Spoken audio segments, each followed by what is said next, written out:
तो अब हमने नेक्स्ट एग्जांपल देखना है formation of coordinate covalent bond between ammonia and boron trifluoride के ammonia NH3 and boron trifluoride BF3 इन दोनों कंपाउंड्स के दरमियान भी कोऑर्डिनेट कोवेलेंट बॉन्ड की फॉर्मेशन होती है। अब यहाँ पर हमारे पास अमोनिया का स्ट्रक्चर मौजूद है और यहाँ पर बोरॉन ट्राइफ्लोराइड का स्ट्रक्चर मौजूद है। अमोनिया में आपको मालूम है एक नाइट्रोजन एटम के साथ 3 हाइड्रोजन एटम्स बॉन्डेड होते हैं, क्योंकि नाइट्रोजन का एटॉमिक नंबर 7 है, यानी इसके पास 7 इलेक्ट्रॉन्स मौजूद होते हैं। 2 इलेक्ट्रॉन्स के शेल में है एंड 5 इलेक्ट्रॉन्स एल शेल में है।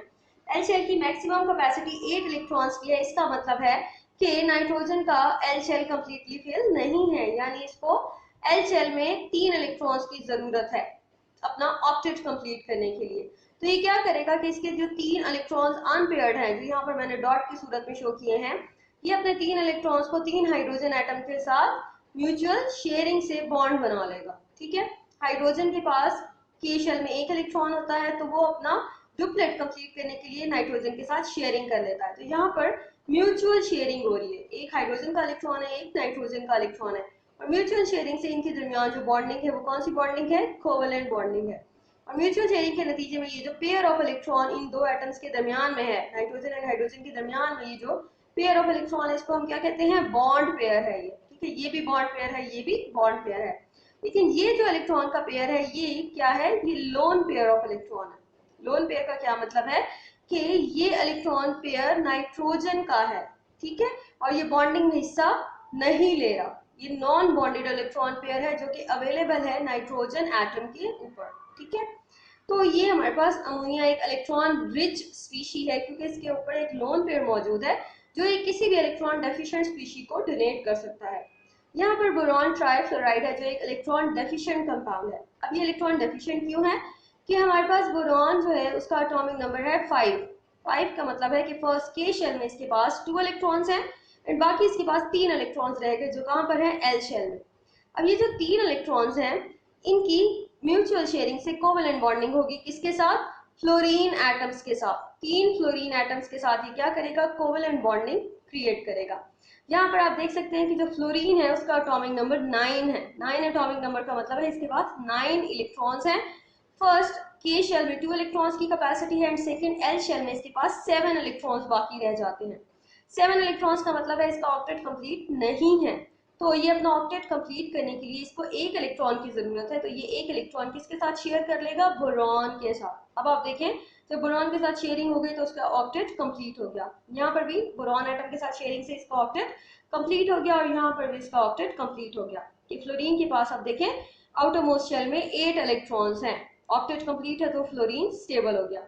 लेकिन बोरॉन के बारे में अगर आप देखें तो बोरॉन का आउटर मोस्ट शेल में 8 इलेक्ट्रॉन्स नहीं है, इसके आउटर मोस्ट शेल में 6 इलेक्ट्रॉन्स है। ये देखिए 1 2 3 4 एंड 5 6।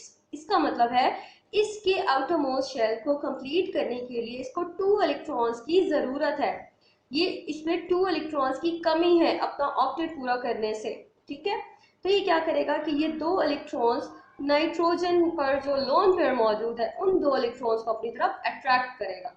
उस इलेक्ट्रॉन पेयर को जब ये अपनी तरफ अट्रैक्ट करेगा तो नाइट्रोजन अपना इलेक्ट्रॉन पेयर बोरॉन को डोनेट कर देगा। तो यहाँ पर कौन सी बॉन्ड फॉर्मेशन होगी? कोऑर्डिनेट कोवेलेंट बॉन्ड, जिसमें एक इलेक्ट्रॉन रिच स्पीशी। तो यहाँ पर हमारे पास लुईस स्ट्रक्चर डायग्राम मौजूद है अमोनिया का एंड बोरॉन ट्राइफ्लोराइड का। लुईस स्ट्रक्चर डायग्राम में हमने कौन से इलेक्ट्रॉन्स शो करने हैं? वैलेंस शेल इलेक्ट्रॉन्स को हमने शो करना है। नाइट्रोजन की वैलेंस शेल में 5 इलेक्ट्रॉन्स हैं और हाइड्रोजन की वैलेंस शेल में 1 इलेक्ट्रॉन है। और यहाँ पर जब शेयरिंग हो रही है तो आप देखिए इसका अमोनिया की हमारे पास यहाँ पर नाइट्रोजन का ऑक्टेट कंप्लीट है। नाइट्रोजन के ऑक्टेट में आप देखें 1 2 3 4 5 6 एंड 7 8 टोटल 8 इलेक्ट्रॉन्स कंप्लीट है, इसलिए इसका मतलब है नाइट्रोजन यहाँ पर स्टेबल है। और हाइड्रोजन का डुप्लेट कंप्लीट है, हाइड्रोजन के पास 2 इलेक्ट्रॉन्स मौजूद हैं अपने वैलेंस शेल में। तो यहाँ पर क्या हो गया हमारे पास? हाइड्रोजन आफ्टर शेयरिंग इलेक्ट्रॉन्स क्या हो गया? स्टेबल हो गया। तो ये एक अमोनिया जो है यहाँ पर स्टेबल है क्योंकि उसमें हाइड्रोजन की डुप्लेट कंप्लीट है, नाइट्रोजन का ऑक्टेट कंप्लीट है। लेकिन नाइट्रोजन के पास एक लोन पेयर मौजूद है जो इसको एक गुड डोनर बनाता है। ठीक है, जिसकी वजह से ये लोन पेयर किसी को भी डोनेट कर सकता है। और किसको डोनेट करेगा? वो जो इलेक्ट्रॉन डेफिशिएंट होगा। तो यहाँ पर बोरॉन ट्राइफ्लोराइड एक इलेक्ट्रॉन डेफिशिएंट कंपाउंड है, क्योंकि यहाँ पर बोरॉन के आउटर मोस्ट शेल में 3 इलेक्ट्रॉन्स हैं और 3 इलेक्ट्रॉन्स की शेयरिंग फ्लोरीन के साथ करने के बाद भी आप देखें इसके आउटर मोस्ट शेल में कितने इलेक्ट्रॉन्स हैं, 6 हैं। इसके आउटर मोस्ट शेल में 1 2 3 4 5 6, इसके इर्द गिर्द सिर्फ 6 इलेक्ट्रॉन्स होने की वजह से इसका मतलब है इसका ऑक्टेट कंप्लीट नहीं है और इसको 2 इलेक्ट्रॉन्स की जरूरत है। तो ये एक इलेक्ट्रॉन डेफिशिएंट स्पीशी है। ये 2 इलेक्ट्रॉन्स अट्रैक्ट करेगा फ्रॉम नाइट्रोजन और नाइट्रोजन अपना इलेक्ट्रॉन पेयर इसको डोनेट कर देगा। तो यहाँ पर आप देख सकते हैं एरो, स्मॉल एरो क्या शो कर रहा है, donation of electron pair show कर रहा है from ammonia to boron trifluoride. ठीक है, तो यहाँ पर अमोनिया क्या है, डोनर, एंड बोरॉन ट्राइफ्लोराइड क्या है, acceptor. Donor electron pair donate कर रहा है एक्सेप्टर को और इसको हमने शो करना है किसमें, स्क्वायर ब्रैकेट्स में। स्क्वायर ब्रैकेट्स में जो हम स्पीशीज शो करते हैं उसको हम क्या कहते हैं, अडक्ट। ठीक है, जिसमें जो एरो हेड है वो किसकी तरफ होगा, एक्सेप्टर की तरफ, और स्मॉल एरो क्या शो करेगा, कोऑर्डिनेट कोवैलेंट बॉन्ड फॉर्मेशन।